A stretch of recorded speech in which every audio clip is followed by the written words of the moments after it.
अस्सलाम वालेकुम भाईजान। अस्सलाम वालेकुम। मोहम्मद उस्मान। अस्सलाम वालेकुम। नई मॉडल यूट्यूब चैनल में मैं आपको खुश आमदीद कहता हूँ। आज की वीडियो बहुत इंटरेस्टिंग होने वाली है। वो इंटरेस्टिंग इसलिए होने वाली है कि मैं आपको एक कच्ची सी बस्ती का नज़ारा कराऊंगा और यहाँ के लोग एक कच्ची बस्ती में कैसे रहते हैं। वो सामने आप कच्ची बस्ती देख रहे हैं। हम वहाँ चलते हैं और वहाँ जाकर लोगों का रहन सहन और लोगों से मिलते हैं कि वो यहाँ पर कैसे रहते हैं। इस वीडियो के साथ जुड़े रहें और इस वीडियो को लाइक कर दें ताकि मेरी हौसला अफजाई हो। और यहाँ पर ये जो सड़क है ये बहुत ज़्यादा कच्ची है और यहाँ पर लोगों को जो आना जाना है वो बड़ा दुश्वार होता है। आप इस सड़क को चेक करें, सारी मिट्टी मिट्टी नज़र आएगी आपको। आगे स्टार्ट करते हैं और वहाँ जाकर उन लोगों से बातचीत करते हैं, अगर वो हमारे साथ बातचीत करते हैं तो। वरना मैं आपको उस बस्ती का नज़ारा कराता हूँ और दिखाता हूँ कि यहाँ पर लोगों का रहन सहन कैसा है। ये सहराई इलाके के मकानात आप देख रहे हैं, सारी मिट्टी मिट्टी यहाँ पर। यहाँ पर जिंदगी गुजारना तो कदरे दुश्वार होगा, लेकिन जो इधर रिहाइश पजीर हैं उनके लिए ये दुश्वारी नहीं होगी। ये सारी सादगी यहाँ पर और पुराने तौर तरीके यहाँ पर आपको नज़र आ रहे हैं। यहाँ के कच्चे रास्तों को आप देखें, ये सहराई कच्चे रास्ते और यहाँ पर घरों की हवेलियाँ बिल्कुल नहीं है, ज़रूरत ही नहीं पड़ी। शाम के 4:30 बज रहे हैं और यहाँ पर जिंदगी का सामान चेक करें और ये कचरे के ढेर लगाए गए हैं, क्योंकि इन लोगों का जो रहन सहन है इन कचरे के ढेरों से वाबस्ता है।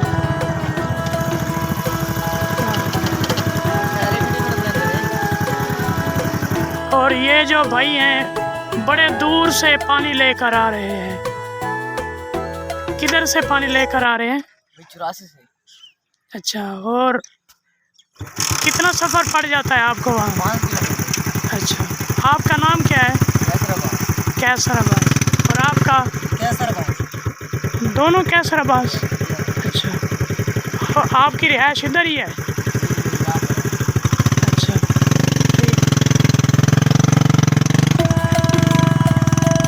ये कच्ची आबादी, कच्चा रास्ता, लेकिन लोग बहुत सादा है। यहाँ आपको बहुत ज़्यादा मिट्टी नज़र आएगी, सारी मिट्टी और गंदगी। और आप ये गंदगी के ढेर देख रहे हैं, ये गंदगी के ढेर नहीं है बल्कि इनकी रोज़ी रोटी है। और सारे यहाँ इस बस्ती में लोग कचरे को इकट्ठा करते हैं और किसी को बेचकर अपना गुजर बसर करते हैं। यहाँ पर आपको सफाई सुथराई का कोई नामो निशान तक नज़र नहीं आएगा।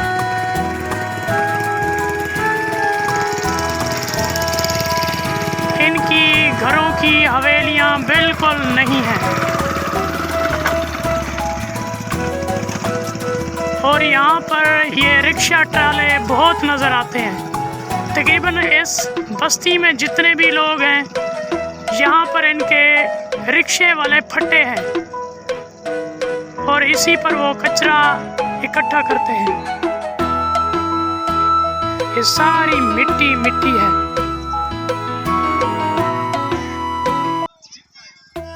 ये यहाँ के सादा लोग और मेहनत कश लोग हैं। ये चाचू जी भी बहुत ज़्यादा मेहनत करते हैं और इनका सारा गुजर बसर इस कचरे के ढेरों से होता है। यहाँ पर बिल्कुल सादगी सादगी नज़र आ रही है आपको।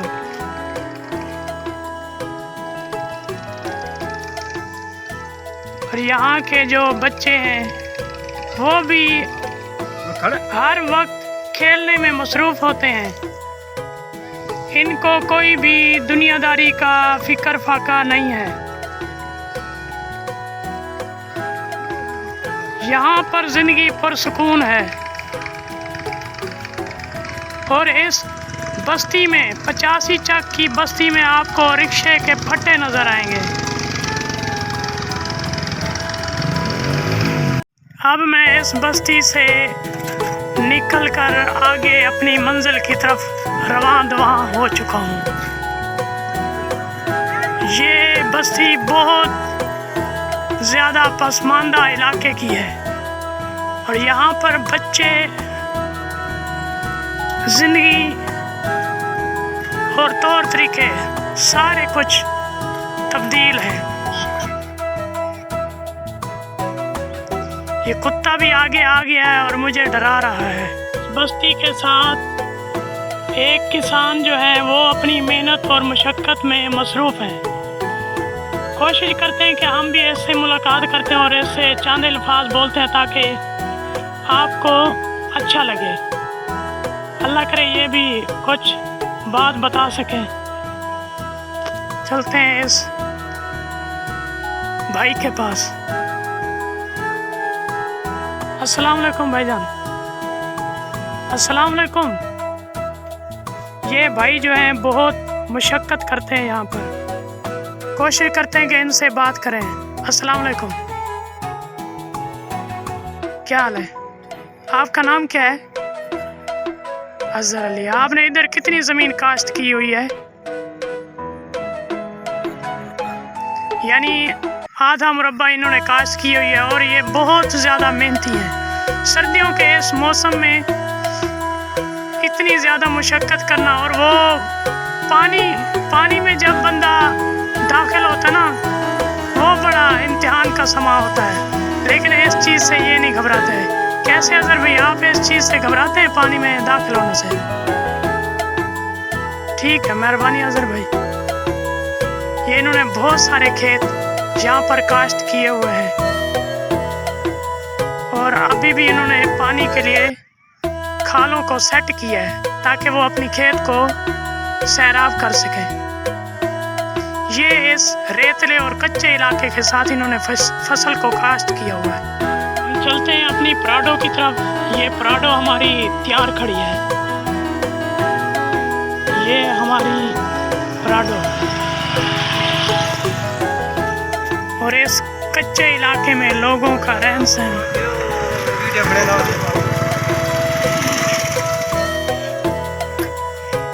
खंबे को आप देखें कि ये कहाँ पर फिट किया गया है। एक खाले के अंदर ये खंबा लगा दिया गया है। ये खंबे की मुकम्मल लंबाई। कच्ची बस्ती थी जिसको हम सैर तफरी और लुत्फ़अंदोज़ होकर छोड़ के अब अपने रास्ते पर गामज़न हैं पड़े। इन लोगों से जाके बात करते हैं, अल्लाह करे इनमें से कोई बोल पड़े।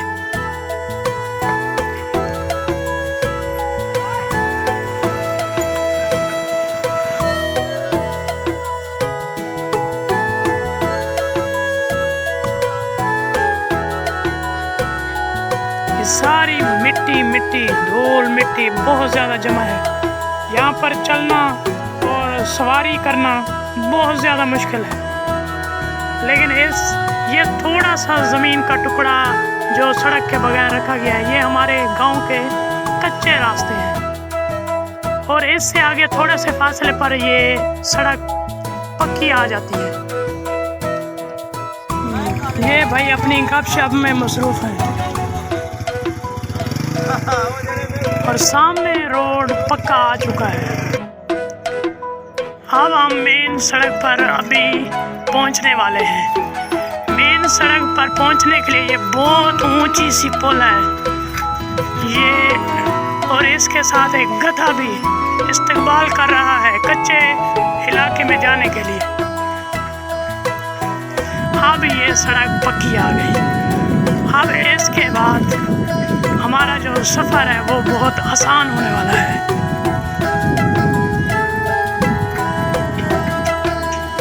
ये बस्ती हम छोड़ आए।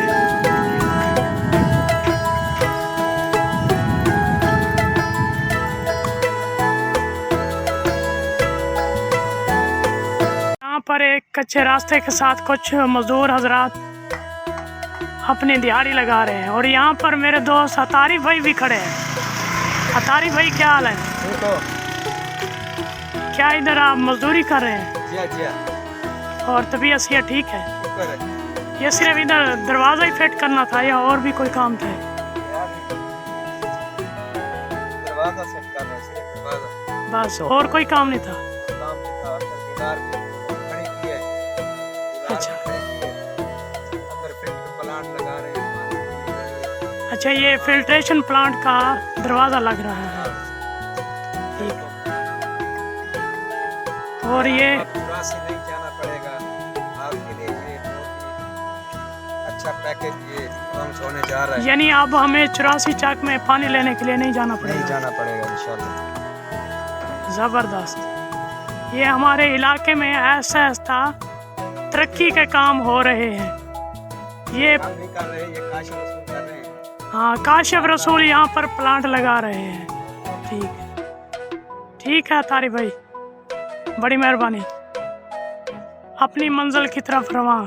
अगर किसी को सर्फ या तेल शैम्पू वगैरह ज़रूरत हो तो इस रेडी पर तशरीफ़ लाएं। और यहाँ पर साइकिल या मोटर बाइक के पंक्चर भी लगाए जाते हैं। और ये साथ आप बलीचन या नील के बड़ी बड़ी केने भी देख रहे हैं। और ये साथ भाई भी इधर इस रेडी पर कुछ सामान खरीदने के लिए आए हुए हैं। आपका नाम क्या है? मोहम्मद उस्मान। मोहम्मद उस्मान।